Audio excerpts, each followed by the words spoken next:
اتر کے جا کے دروازے پر بیٹھ گئے. تو بانی مجلس نے کہا آغا آپ کہاں گئے؟ تجھے نہیں پتا فاطمہ کے لال مہدی آئی.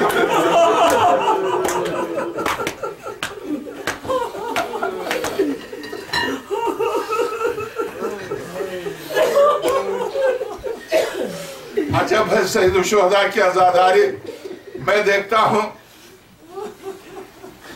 آقا سید الساجدین ظاہر واقع کربلا کے بعد کسی خوشی میں شریک نہیں ہوتے تھے.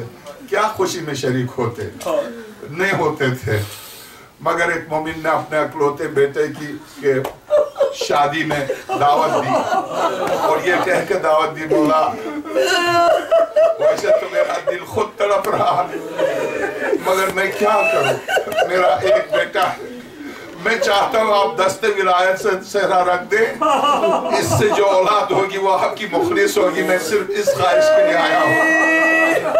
امام سجاد نے فرمایا ہم کسی شادی میں نہیں جاتے مگر کسی مومن کی حاجت کو بھی ہم رد نہیں کر سکتے. میں آتا ہوں تمہاری حاجت کو پوری کرنے کے لیے. تم جب محفل سجا دو اور جب دلہا تیار ہو تو بتا دو. اور جب دلہا تیار ہوا میرے آپ کے چوتھے امام پہنچے اور اسی طرح سے بڑا ہوا پورا قبیلہ آیا ہوا تھا. حضرت جب پہنچے تو بانی مجلس نے صحرا تیار کیا تھا تاکہ امام سجاد کے ہاتھوں پر رکھا. میرے چوتھے امام نے ایک دفعہ صحرے کی طرف دیکھا، ایک دفعہ آنکھوں سے آنسو بارش کی طرح جاری ہوئے رونے لگے. اور جب روتے روتے سجاد کی آواز بلند ہوئی تو پورا گھر ماتم میں تبدیل ہوا. جب پورا گھر رونے لگا تو ایک مرتبہ صاحب خانے نے جب حضرت کی آواز نہیں سنی تو صاحب خانے نے بلند ہو کے دیکھا کہ میرے آقا زین العابدین کہاں ہے. اس نے دیکھا آقا سجاد جا کے جہاں جوتیاں اتاری جاتے وہاں جا کے بیٹھ گئے ہیں. صاحب خانہ گیا جا کے حضرت کے قدموں پر سر رکھ کے بولا یہاں کیسے؟ کہا تجھے نہیں پتا میری دادی فاطمہ یہاں.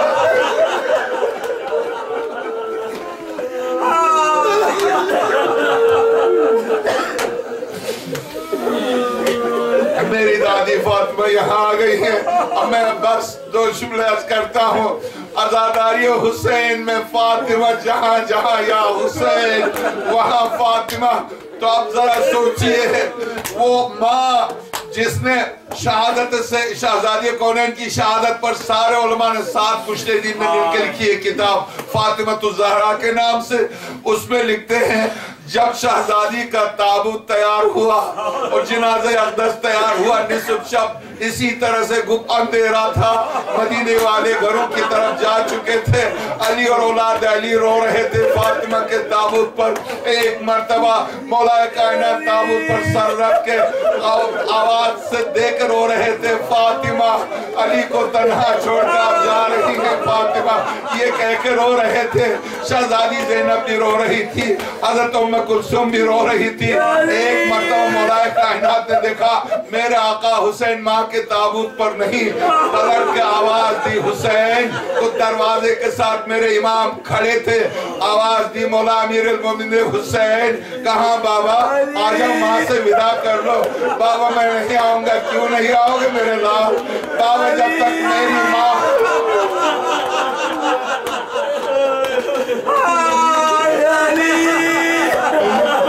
میری ماں خود نہیں بلائے گی نہیں آؤ گا. شہید دستغیب لکھتے ہیں ایک مرتبہ کفن سے فاطمہ کے ہاتھ بدل ہوئے. آواز آئی لئی بلائے حسین. آئے سید الشہداء تابوت کے اوپر گرے. ایک مرتبہ آواز آئی علی حسین کو فاطمہ سے ہٹا لو ورنہ عرش گر جائے گا. میں کہتا ہوں پروردگار جب حسین آواز دے رہا تھا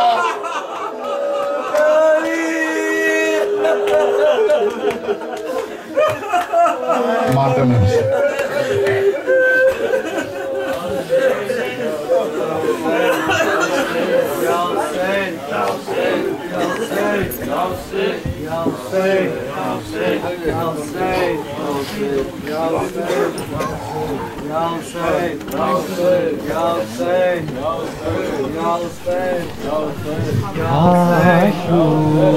آشور کا سورج ہے، قیامت کی گھڑی ہے، بھائی کا گلا کٹتا بہن دیکھ رہی ہے، مقتل میں کسی ماں کی صدا گونج رہی ہے، اے میرے حسین میری گود میں آجا میرے بچے میری آغوش میں آجا، آجا میرے بچے میری آغوش میں آجا، آجا میرے بچے میری آغوش میں آجا، میرے لیے اے لال تو اصغر کی طرح ہے، گودی میری گہوارہ ہے بستر کی طرح ہے، اس دھوپ میں دامن میرا چادر کی طرح ہے، اے میرے حسین میری گود میں آجا، آجا میرے بچے میری آغوش میں آجا، آجا میرے بچے میری آغوش میں آجا، آجا میرے بچے میری آغوش میں آجا، میں ماں ہوں میرا دل نہیں سینے میں سنبھلتا، نازک یہ بدن تیرا یہ جلتا ہوا صحرا، اور اس پہ ستم یہ ہے کہ تو رہ گیا پیاسا، اے میرے حسین میری گود میں آجا، آجا میرے بچے میری آغوش میں آجا، آجا میرے بچے میری آغوش میں آجا، آجا میرے بچے میری آغوش میں آجا، میں گود میں لے لوں تجھے سینے سے لگا لوں، سینے کے سکینہ کی طرح تجھ کو سلا لوں، سینے کے تیرے تیر میں پلکوں سے نکالوں، اے میرے حسین میری گود میں آجا، آجا میرے بچے میری آغوش میں آجا، آجا میرے بچے میری آغوش میں آجا، آجا میرے بچے میری آغوش میں آجا، آ کر میرے زانوں جو سو جاتے تھے بیٹا، چکی کی مشقت پہ بھی پہلو نہیں بدلا، اب کیسے تجھے چھوڑ دوں مقتل میں اکیلا، اے میرے حسین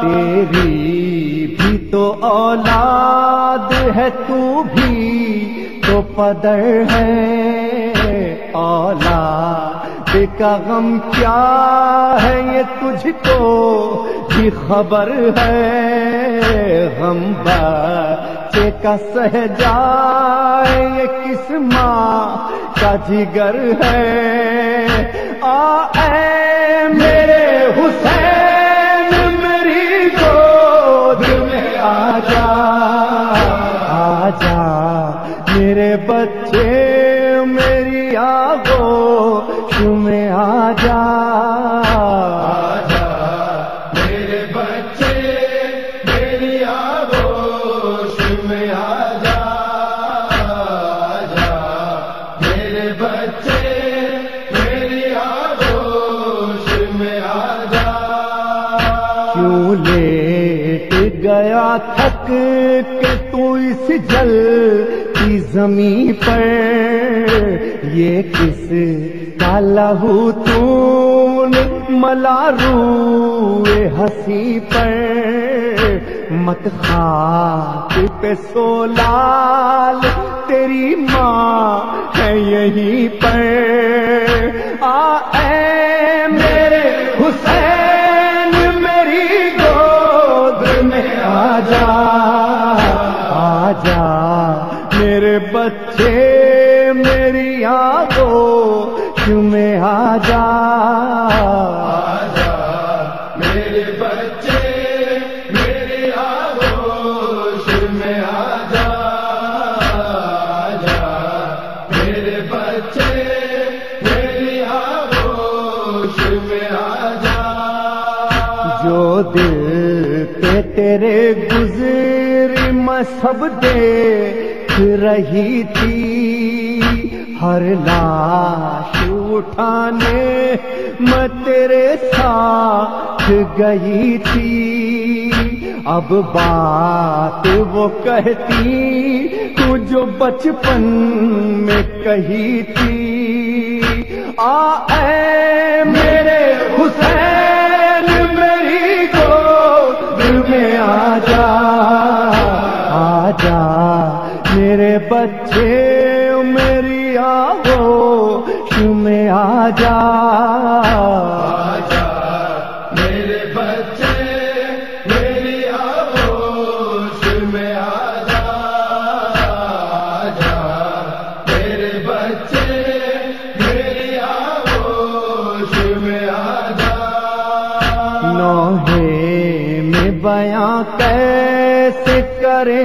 سرور و ریحان، پڑھ سکتا نہیں کوئی بھی یہ درد کا قرآن، ماں کہتی تھی رہ جائے نہ دل میں میرے ارمان، اے میرے حسین میری گود میں آجا، آجا میرے بچے میری آغوش میں آجا،